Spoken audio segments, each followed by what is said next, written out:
Hello, everyone, and welcome to today's webinar entitled Laboratory Medicine and Healthcare Excellence Until Death Do Us Part.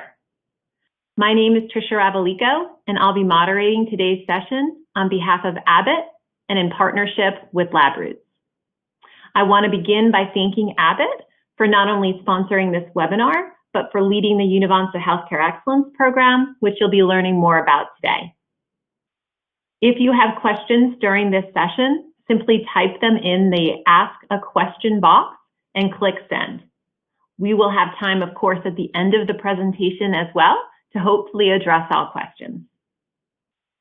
Should you experience any technical difficulties or have trouble viewing or seeing the presentation, please also use the Q&A feature as well for that type of support.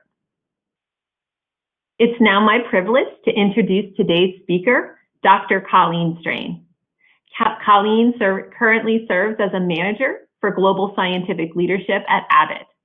She is also on the executive leadership team for the UNIVANTS of Healthcare Excellence program. She and I co-authored a paper just a few months ago on this very topic, so she is a brilliant colleague, a standout champion for lab medicine, a recognized innovator, and is incredibly passionate about the topic we'll be discussing here today, and in driving healthcare excellence. Colleen, the stage is yours. Thanks, Tricia, for the wonderful introduction, and welcome everybody to our presentation today entitled Laboratory Medicine and Healthcare Excellence Till Death Do Us Part. Before we get into the fun stuff today, I did want to share my disclosure. Tricia has already indicated that I, of course, work for Abbott and have direct involvement in the UNIVANTS Healthcare Excellence Award Program, which we will be discussing today. So any of the outcomes associated with these best practices have not had any independent verification done by Abbott. So today, our topic is healthcare excellence. So what we'd like to ensure that you learn today is to be able to identify and understand key themes and success factors for healthcare excellence, understand potential gaps and opportunities for achieving measurably better healthcare performance, and to inspire teamwork and use of laboratory insights to maximize benefits for all stakeholders. And so why is this so important? Well, healthcare is changing. We all know that. We have an aging population, consolidation of health systems necessitating everybody to do more with less. Even things like the COVID pandemic are forcing us to change. And of course, we're now moving towards a value-based healthcare model. And what this means is that there are substantial opportunities to provide greater value and find innovative solutions to everyday healthcare problems. And the answer to how to do this really is the lab. And so why is the lab the answer? Well, because as laboratorians, we all know there is so much incredible and insightful data within the laboratory that can really help drive new insights to enable decision-making and improved outcomes across the key stakeholders. Now, this slide in particular is an incredibly important slide and actually very hard not to present, the entire presentation on just this one topic, as it is a lecture unto itself. But I think it's really important to cover this high-level topic to understand some of those key decision-making drivers that the laboratory data can present, which in turn can have substantial impact on key stakeholders. For example, laboratory data can substantially impact the way that patients are triaged and diagnosed, which can have a huge impact on not only their outcomes, but their mortality or even their experience. We, of course, all understand the impact that laboratory data has on clinical decision-making, whether it's related to diagnosis, prognosis, or even treatment. This, in turn, can have a substantial impact on not only patient care, but clinician confidence in the decisions that they're making. Looking at the health administration as well, clinical and laboratory data can substantially change decision-making processes, including what resources to use and allocate where, which in turn offers opportunities to optimize those resources. All of these decisions and all of these changes can, of course, impact cost and the payer, whether it's decisions to remove unnecessary procedures or opportunities to mitigate risks.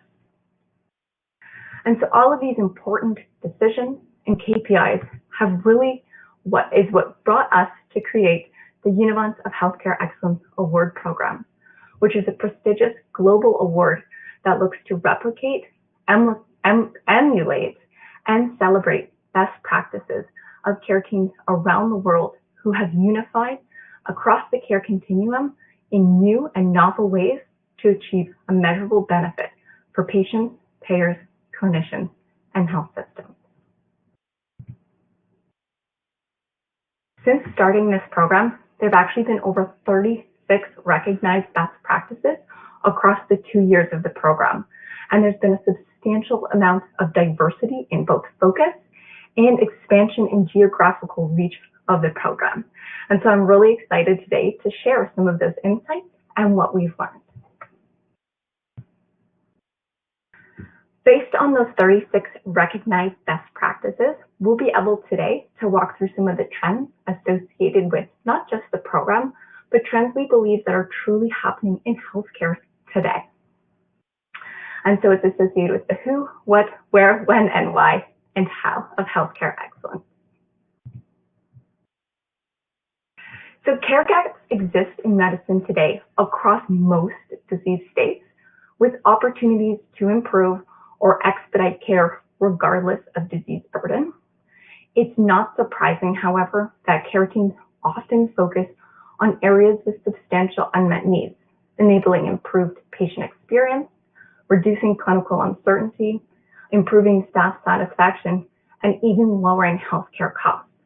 This graph here is from the World Health Organization, which really highlights some of the most prominent disease states as it relates to all-cause mortality, which include cardiovascular disease, cancer, chronic obstructive pulmonary disease, or COPD, and type 2 diabetes, all of which are linked by common and preventable, or in some cases preventable, biological risk factors such as high blood pressure, high cholesterol, being overweight, and other major behavioral risk factors. And so action to prevent these chronic diseases often focus on controlling their risk factors in a well-integrated manner. And so across and between years, the disease states associated with the best practices, of course, vary, but they seem to focus and include many of those areas of high need, including cardiovascular disease, kidney disease, cancer, diabetes, and infectious disease.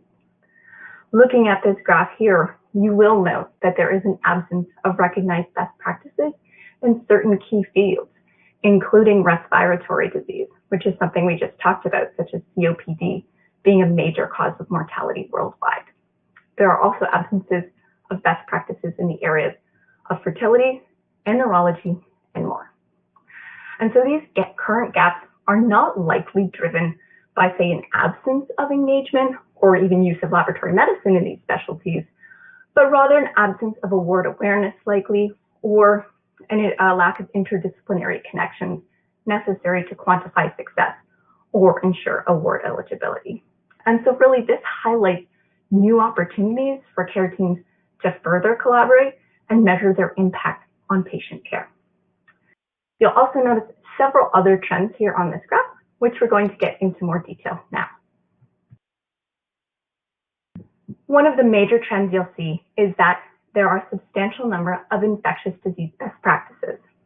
Unsurprisingly, the current COVID-19 pandemic has necessitated new best practices in the area of infectious disease, which have largely been driven by new test method adoption of the SARS-CoV-2 test method. Now, as you can imagine, there are several different, very interesting and impactful best practices in this area.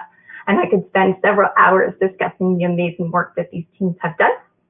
Unfortunately, I don't have time to go through them in as much detail as they deserve. And so I invite everyone to check out the UNIVANTS of Healthcare Excellence Award Program website for more details on these best practices and the best practices we discussed today. Outside of the realm of COVID-19, there's also a strong focus on infectious disease related to hepatitis. Hepatitis virus identification and elimination has continued to be a strong focus across both years of the award. And that really is actually unsurprising, as we all, or many of us, are aware of the World Health Organization goal to eliminate hepatitis C and hepatitis B virus as a public health threat by 2030. And so impressively, and despite the global pandemic that's currently ongoing, these best practices have continued to shine.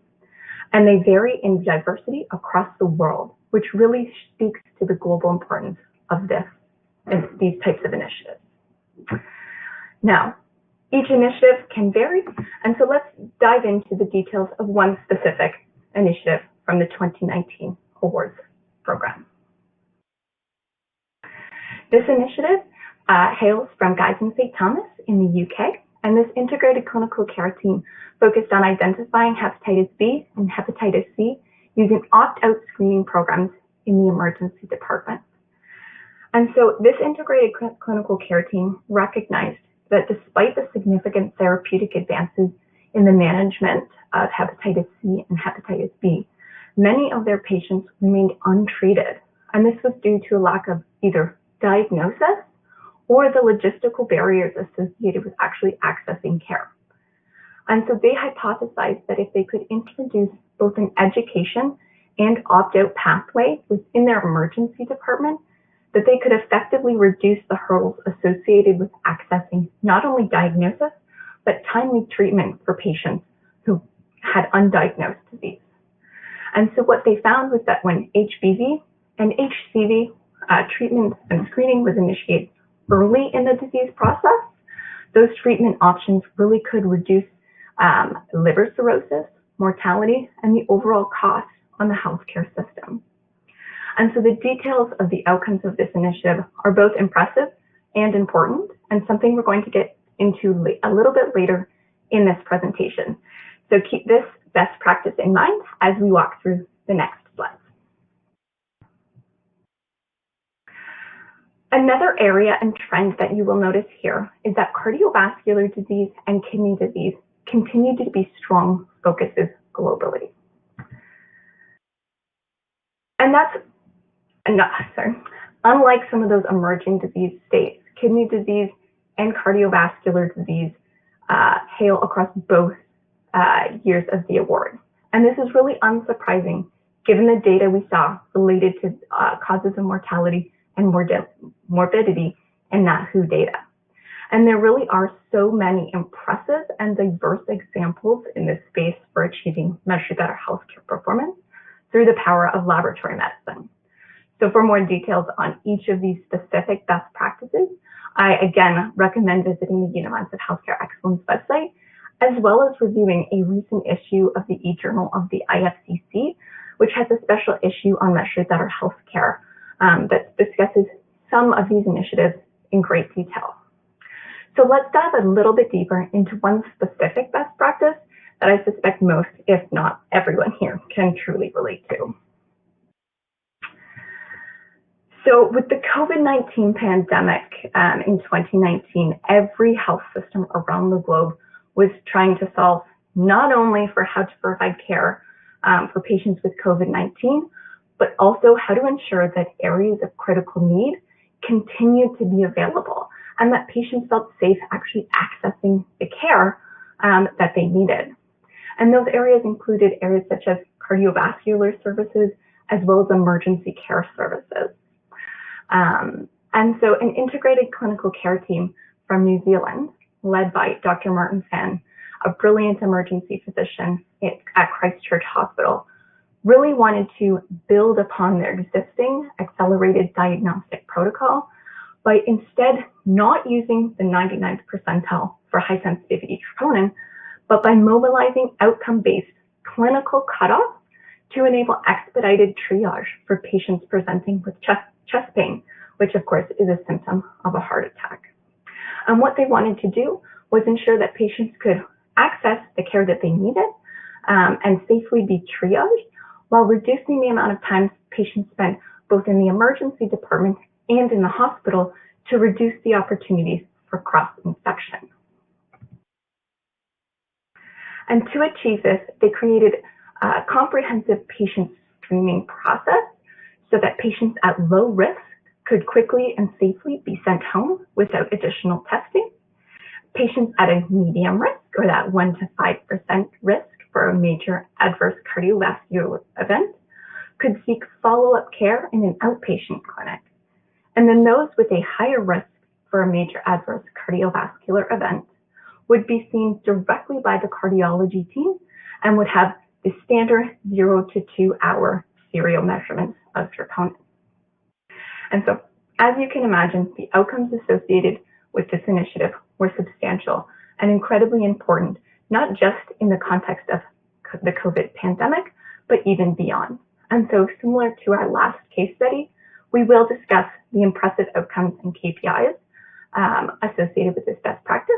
But for those of you who are interested in learning more, particularly about how they tackled how and if serial measurements are necessary in this case, I encourage you to review their paper in the recent EJ IFCC issue on measure that of healthcare.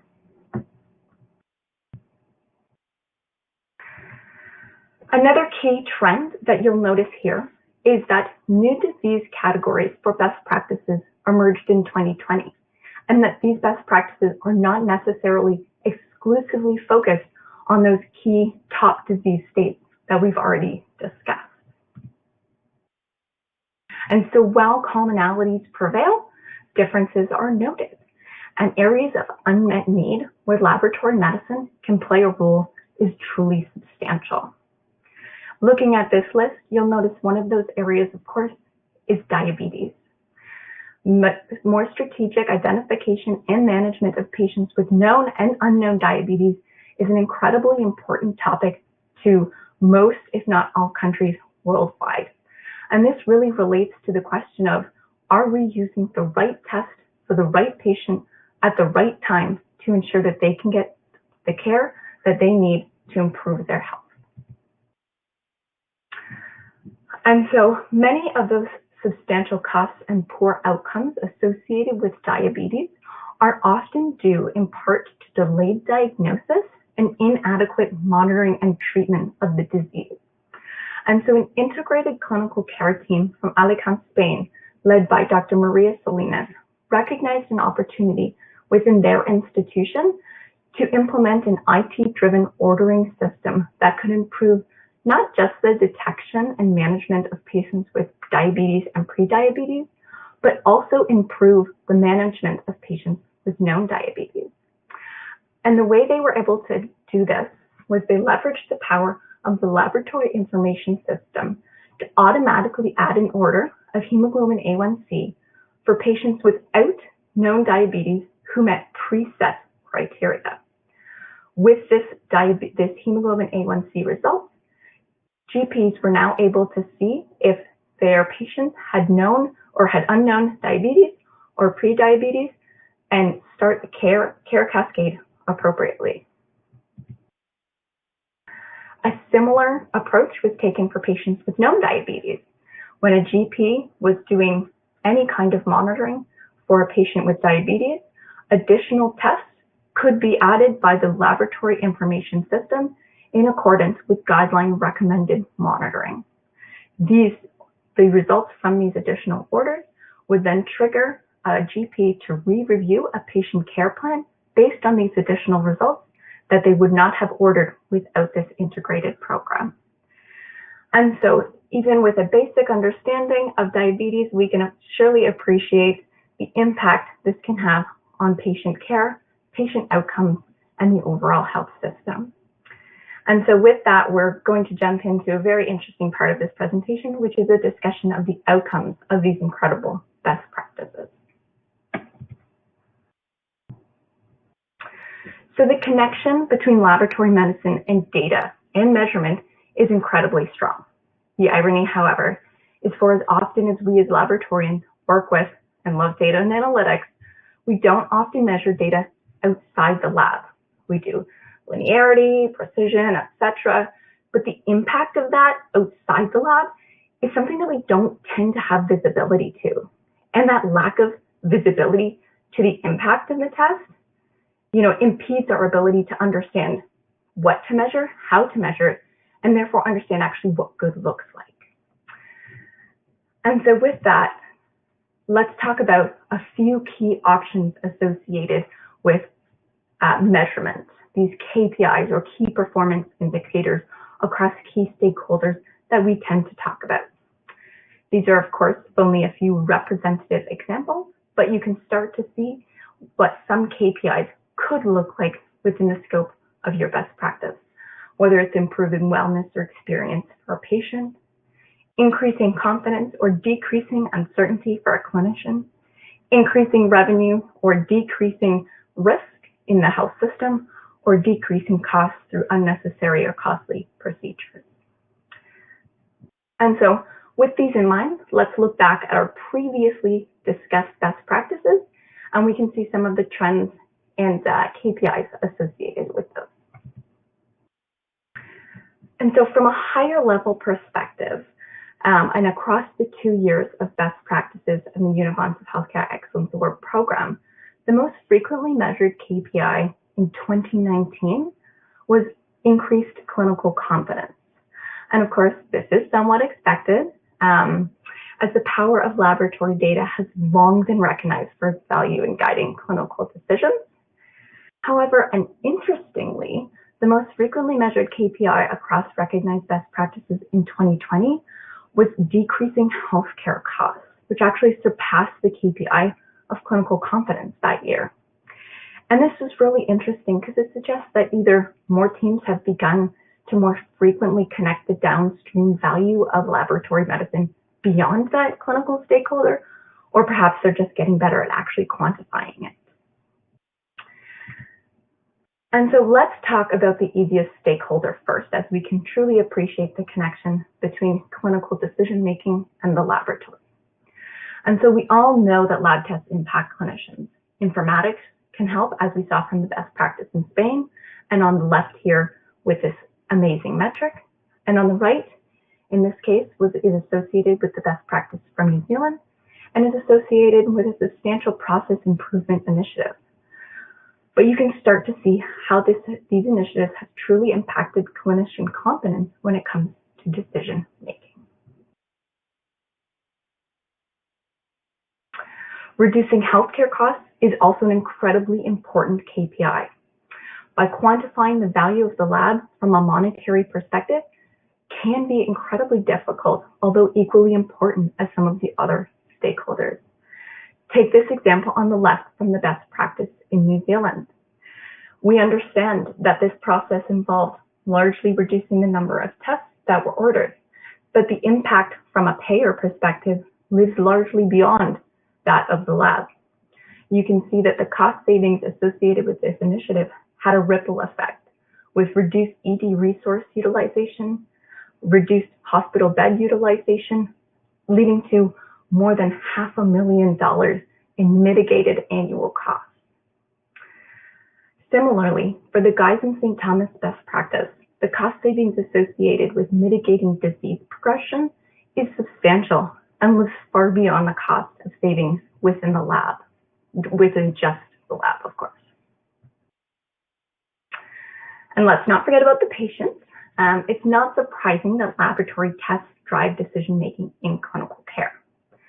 And so on the left here, the information provided by the IT-driven algorithm in Alicante really goes beyond that of, say, a traditional diagnosis by providing additional and new insights and opportunities to treat patients, improve outcomes, and increase patient wellness. And that's really a trend that you see across so many of these best practices that has such a substantial impact on patient wellness. Lastly, let's discuss the impact of the best practices that we've discussed on the health administration. Some things are actually very difficult to measure, things like staff satisfaction, but we can all appreciate that motivated staff are more likely to go above and beyond. So don't underestimate how much people want to contribute when people are united and feel they're doing a really good job, that's incredibly important. And through that success, people are actually more likely to unify. And as people in healthcare, we can appreciate that most people get into healthcare to make a difference. And knowing that they're doing so can actually be really rewarding. And I think you can start to get a sense of that in this quote from Guy's in St. Thomas on the right here.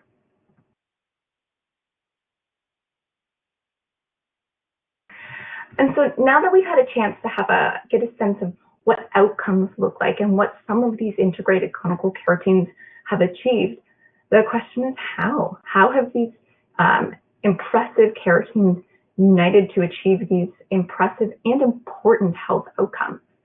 And my answer to you is change, of course, happens in many ways. The route taken to achieve a measurable difference in health outcomes will undoubtedly vary, but success has commonalities, which includes a combination of teamwork, innovative thinking, and a commitment to drive change.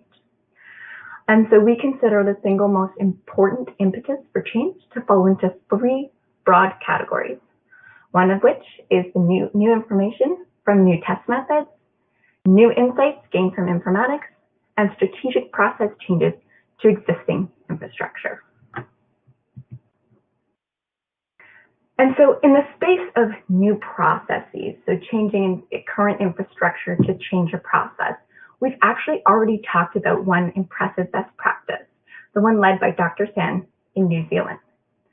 And there are other substantial opportunities as well, for examples as well, including a beautifully simple example out of Nova Scotia that looked to improve communication of COVID-19 results to patients, or even maximizing patient care through comprehensive quality systems. And so let's look at another example of what a new process could look like. And so this best practice out of Palestine, led by Dr. Nahar, really sought to maximize patient care through a substantial process change through an improved quality system. And so looking at this slide, we can really all appreciate the spiral on the left, as we can all appreciate that if we don't invest in quality laboratory medicine, there is a vicious cycle of lack of resources, leading to decreased confidence, underutilization of lab tests, and thus affecting patient care and further reducing available resources. And so by establishing a process change for a better quality system, this integrated clinical care team actually reestablished clinical confidence, increased utilization of laboratory resources, and actually even had other sites sending them tests because there was so much confidence. And they were able to substantially improve patient care, which further enabled improvements to resources and strengthened their lab as a whole. And so looking at the right of the slide here, you can see that that spiral is so much bigger. And that's really related to the positive improvements associated with the process change for their better quality system. And it's unsurprising that such an improvement to a process has substantial change on many facets of the healthcare system. This integrated clinical care team saw substantial annualized reduction in errors across many test methods, which led to decreased maternal, fetal, and childhood mortality rates, increased clinical confidence, optimization of resources, and decreased patient risks. So you can really appreciate how improvements in process, although can look different, can have a substantial impact on patient care and outcome. Now, this next bucket for a change driver of implementation of new test methods, I'm sure is very self-explanatory to many here. But we can all appreciate that the implementation of new test methods requires widespread education, demand creation, and activation of consistent care pathways. And this, as laboratorians, is something we do very well, implement new test methods when they exist. But the question really becomes less about the test and more about how you implement that test into clinical care for success. And on the screen here, I do have a few representative examples that, again, we don't have quite enough time to go through them in detail or do them justice, so you can explore them more on the UNIVANTS website. But what you can get an idea of is that implementation of new tests and even new application of older tests are important drivers of change outside of the laboratory. Lastly, and not least, a significant change driver is the use of informatics. It provides substantial opportunities for synthesis of data, either longitudinally or across biomarkers at a single point in time, to enhance patient diagnosis, monitoring, and/or care. And we've actually talked about one brilliant example already from Alicante in Spain. So let's walk through another example in which an integrated clinical care team has really leveraged and harnessed the power of the IT algorithm to improve care. And this impressive example that we'll be talking about is an integrated clinical care project from Dundee, Scotland, led by Drs. Ellie Dow and John Dillon, who recognized that the mortality rates associated with one particular disease, liver disease, were rising, while the mortality rates for other diseases were decreasing. And so they really saw an opportunity to improve earlier identification and treatment of this deadly disease.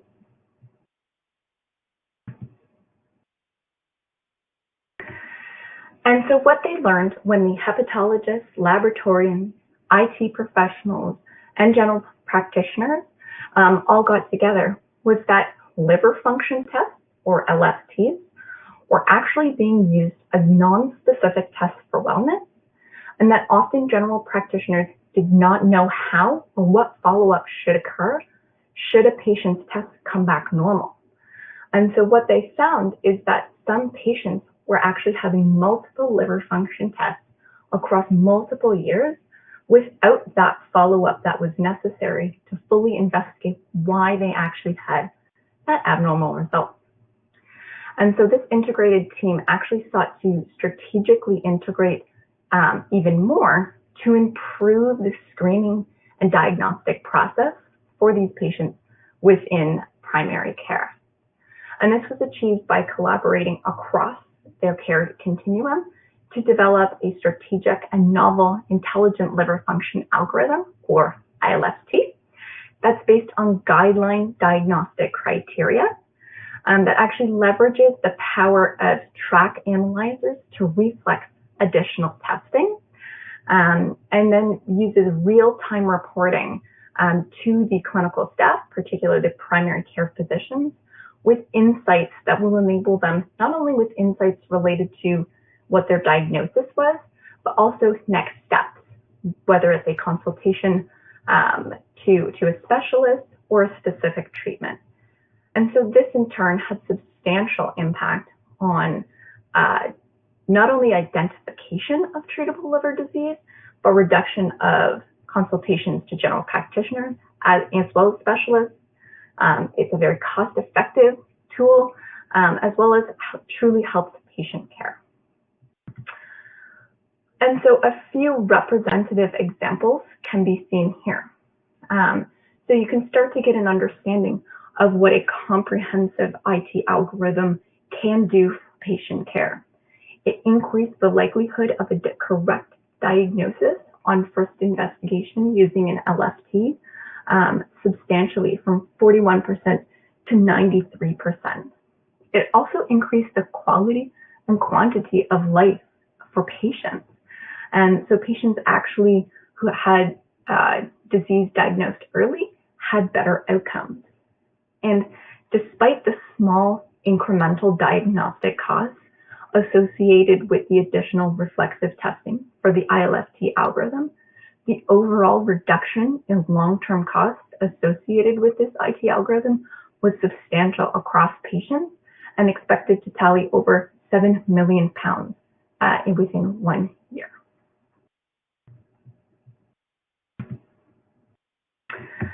And so what have we learned? Well, we've learned a great deal, but one of the things that really stands out is that we need to be agile, and more importantly, we need to be more radical. And so more important than using, say, informatics is the power of new processes. And while new processes are not always simple to implement, they can evidently have a significant impact on patient outcomes, clinical outcomes, health system outcomes, and payer outcomes. But in order to achieve that measurable difference, we absolutely need to work together. And so, in conclusion, lab medicine is evidently the solution to many healthcare problems that we see today. Whether it's new processes, tests, or integration of new information, you are the answer. So I encourage everybody to leverage what you've learned today, leverage these best practices, and if you're looking for more information, absolutely leverage the resources that are available to you from this webinar, and whatever the means to achieve measurably better healthcare. And if you've already done so, then absolutely apply for UNIVANTS. But either way, I invite you to join me in this pledge for healthcare excellence. Not unlike what we talked about today, it's lab medicine that will help protect lives. And so, from this day forward, for better and not worse, in sickness and in health, for patients and the community, for unborn babies to the elderly, to save and to heal, I commit to healthcare excellence all the days of my life. To be inclusive and innovative, and being open and strategic, all while maximizing the value of laboratory medicine until death do us part. Thank you. Colleen, thank you so much for that excellent presentation. Gosh, there were a lot of insights shared, and I know a lot of topics to cover. We have a lot of questions. I'm going to start the Q&A portion of the webinar now. For those that want to ask a question that haven't done so already, please feel free to use the Ask the Question box on the left-hand side of your screen. We'll aim to answer as many of the questions as we have time for, but certainly I do believe there might be, if we don't get to all, those that submitted questions will still be able to get those questions answered after the session concludes. With that, I'm going to, Colleen, start with a few questions that have already come in, with the first one being, if you need to be an Abbott customer to apply for the UNIVANTS of Healthcare Excellence Awards? It's a great question, and I love that people are already thinking in that direction. And the answer is no, you do not have to be an Abbott customer. We encourage anybody who is achieving measurably better healthcare, those who are unifying across the care continuum, to absolutely apply. This program is not about products. It's about celebrating those care teams who have really come together in unique and avant-garde ways to achieve something better. So no, you don't have to be an Abbott customer. You just have to meet some of the minimum criteria, which is focused on collaboration and measurement. Great. In fact, actually, I think even the I think products are actually discouraged in the application process. So, good question. Is there a gold standard for metric collection related to key performance indicators? That's a very good question and a tough one, I will say. I don't think there is necessarily a gold standard associated with metric collection, but I will share that the more quantification of success and connection of laboratory data to laboratory impact, the stronger KPIs will be, and actually the more relatable they will be to your out-of-laboratory stakeholders. We as laboratorians appreciate the work that we do in great detail and can understand that kind of ripple effect and downstream, but taking that next step and connecting those insights and that data to out-of-laboratory KPIs is an important step. And there are opportunities to quantify some of those harder to collect KPIs, if you will, whether it's through comprehensive review of databases or even use of surveys. Excellent. And what advice do you have for integrated clinical care teams who have not yet begun to be part of projects like these? How and what would you recommend as the first steps for them to get started?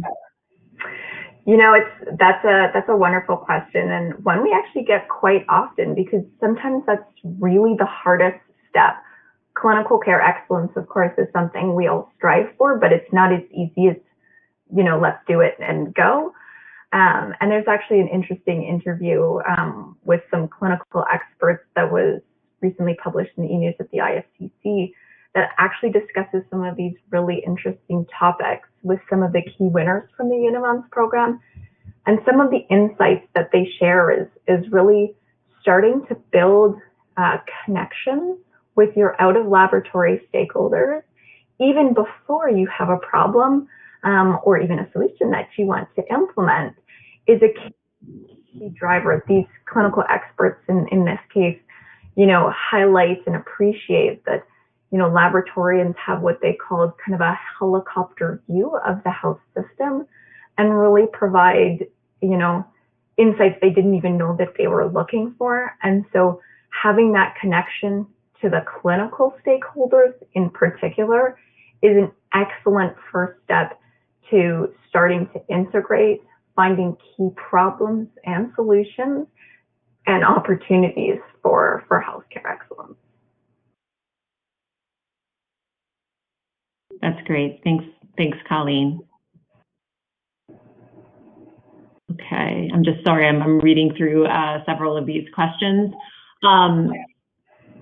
Another resource, actually, I'll just add, Colleen, is to learn from those who have done it well, right, with some best practices featured on the website. One question here is how people could learn more about some of those best practices that were discussed today. Absolutely. And again, I love hearing that people are interested in learning more about them, and they're so much more complex than I was able to do them justice for here. And so those interested in learning more, if you visit the UNIVANTS website, which I believe is an available resource for everybody here when you're watching this webinar, as well as if you type in univanthce.com, you'll actually be able to learn more about not just the winning best practices, but all of the best practices across the years of the program that speak to not only what they did, but the measurable impact that they've had on their health system. And you can use these as inspiration and even, opportunities to learn about what they've done or even to understand how people have measured in a scope or similar practice to which you are hoping to do. Great. So you discussed a lot about some of the most frequently measured KPIs. What are some of the less frequent or atypical KPIs that may be difficult to measure but have been standout in terms of performance? Great question. It's funny you should ask a question like that, because I actually think some of the frequently used KPIs are some of the ones that are actually quite difficult to measure in and of themselves. For example, we often find that connecting these integrated best practices to a concrete number of savings, for example, so associated with the payer metric and reduced healthcare costs, is actually very difficult to do and not necessarily a core competency that is that easy for most, because the cost savings are not only so intricate, but oftentimes, groups, departments, budgets, etc., are a little bit siloed. So it's hard to actually quantify that, despite it being a very important and commonly used KPI. Other ones that are oftentimes difficult or not as well used are something as simple as, say, an enhanced reputation of a health system following the implementation of such a best practice. And so we see different examples of this across best practices in vary from as simple as, this site recognized in a newspaper, or they've had 3 other sites, across the country, what they've done. For example, the last best practice that I discussed, the intelligent liver function testing algorithm, has actually been rolled out as, I believe, the kind of standard of care across all of Scotland, and I think it's been already implemented in Glasgow. And so those ones are a little bit harder to quantify, but equally important as some of those more obvious and tangible KPIs like patient wellness or what have you. And actually, now that I say patient wellness, that one can be tough sometimes, kind of connecting that laboratory piece of data to that downstream improved wellness for a patient, particularly for programs associated with prevention, right? And so some of those ones can be complex. And so that's why I think having a look at what some of these integrated teams have done through the examples on the website is actually a really important first step for teams looking to either replicate, apply, learn more, so you can start to see what good looks like from a measurement perspective. Great. There's a comment here about hospital-wide health screening programs and the importance of putting in sometimes safeguards, or the question relates to how to put safeguards in place should abnormal results put employees into sometimes unwanted treatment tracks. That's a really actually interesting question, and it kind of is the other side of particularly those like IT algorithms that have additional testing, right? Because when a physician sees a test or an abnormal test, they are obligated to act on it, right? And so I think that there are certain strategic kind of safeguards that can be put in place. And actually, we didn't get into too much detail in this case. But looking back on the diabetes best practice from Spain, the way that they were, able to avoid kind of that overdiagnosis, over-testing, over-treatment aspect of things was to not just, from a laboratory perspective, do this in a silo, but to integrate with their clinical team members to ensure that the, testing algorithm that they put in place was clinically appropriate, and that the input from that clinical team could be used to build the safeguards necessary. So on the one hand, absolutely, much of the success associated with these is that integration, right? And having that input from all those cross-divisional teams, and also making sure that you can, you physically have the capabilities within, for example, your LIS. And so that care team in particular had kind of, for lack of a better term, if statements built into their IT algorithm. So if hemoglobin A1C wasn't measured in the last year and this person fit XYZ criteria, do this. And then it gave a suggestion that recommended clinicians follow certain considerations. But it does require that clinical input.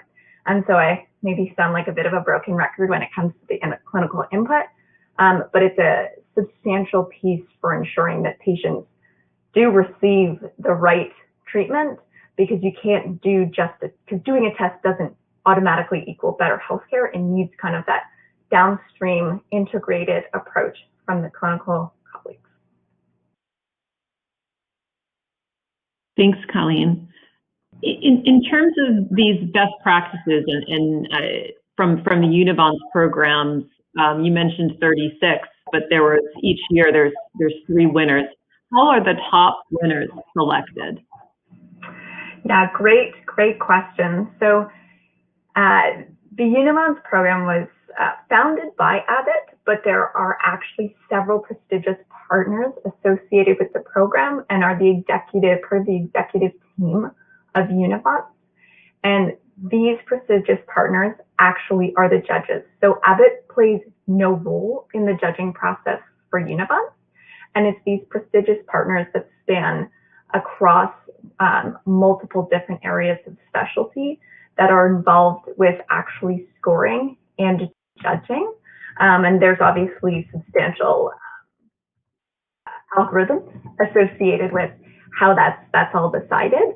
And so the more there's certain criteria that gets you kind of more points, if you will, which include, the number of high quality quantitative KPIs, as well as the impact that it has. And just for a little background information for everybody, the partners associated with the program are the IFCC, so the International Federation of Clinical Chemistry and Laboratory Medicine, the AACC, the European Health Management Association, Modern Healthcare, HIMSS, the National Association for Healthcare Quality, the Institute for Health Economics, and Abbott. And so those are really the prestigious partners that are involved with not just the strategic direction of the program, but in judging of all of the best practices. Great. Colleen, I just got a question that said that they weren't able to apply to the awards for 2021. Maybe you can comment a bit about the timing for the next award cycle. Absolutely. I think it's excellent that someone's already looking to apply. And it's actually just recently been announced that the 2021 award cycle is opening actually August 1st. So I applaud you already for thinking through your application and getting ready to apply. The portal specifically for applying is not open until August 1st, but on the UNIVANTS website, if you toggle over to the login and register page, there are substantial and really helpful resources that can kind of guide you through what's actually going to be asked of you in the portal itself. So you can actually, although you cannot submit your application yet, you can pre-prepare all of your metrics, your abstract, think through if you want to have any supplemental material, etc. Right now. And so when that August 1st date opens, you can submit your full application and be ready to go. So for those of you who are interested, I actually encourage you to start now. Think through your KPIs, what some of those metrics would look like. If you're not at that point, absolutely start kind of that integration process. Start speaking to your clinical colleagues, your IT colleagues, management, administration, so you can start forming those integrated clinical care teams so you can solve some of those kind of big healthcare problems within your institution. So August 1st is the date. Okay, great. And what do you think, what do you think the biggest hurdle is for laboratory medicine today? What do you think the next version of these winners might look like for 2021? Great question. Tough to answer. I expect to see a variety of different best practices. There's obviously a huge number of disease states that can be impacted. I, of course, expect to see, best practices across some of those main disease states. I think, before we hit the COVID-19 pandemic, there were a lot of best practices that really focused on preventative care. And so my expectation and really, hope is that we'll probably start to see a little bit more of those. Of course, with COVID, we were a bit more kind of reactive, and that makes perfect sense. But I think, fingers crossed, as things start to normalize, people will actually, be able to start veering towards some of those more proactive healthcare strategies that focus on prevention and maybe even screening, if you will. And so we have seen some wonderful and quite impressive best practices in those areas in the past, and I expect that trend to probably continue. Terrific. Look, there's about a dozen questions still left, but since we only have 5 minutes, I just wanted to say a few words. First, Colleen, I wanted to thank you for your time today, also for your expertise, your insights, and sharing your important work. I also want to thank LabRoots for hosting this event, and of course, Abbott.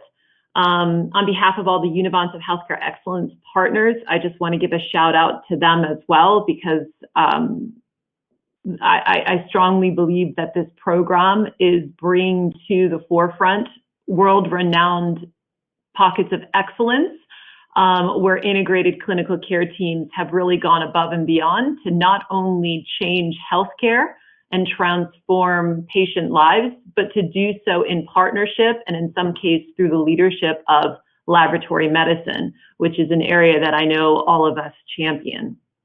I also want to thank the audience today for joining and for their interesting questions.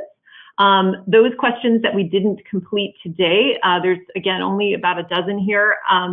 I will make sure that they get submitted to the authors of these questions through the on-demand period. This webinar will be available on demand through LabRoots. LabRoots will alert you via email, and then it will when it's available for the replay. So we encourage you to share your email or even share that email with your colleagues who may have missed today's live event or may have questions. And then to Colleen's point, I believe there's a handful of resources that are also available, including her paper. She mentioned the e-journal of the IFCC, the special issue that was led by Dr. Tim James and Dr. Ellie Dow as guest editors. Both of them are past winners of the UNIVANTS of Healthcare Excellence program, so brilliant leaders in this space with great ideas. There's even a conversation on the e-news IFCC newsletter that interview both of those health leaders as well. So there's a lot of information. Most of these articles are all on the UNIVANTS program website as well. It sounds like there's strong interest in not just the program, but also in just driving healthcare excellence, right? Colleen mentioned the date of the new application cycle begins August 1st. So that doesn't mean wait till August 1st to start your application, but it certainly means you can start beginning submitting the 2021 applications in August. So with that, I just want to say thank you to everybody. Colleen, thank you again. If you had any parting comments, I'll just pass the floor to you and then say goodbye.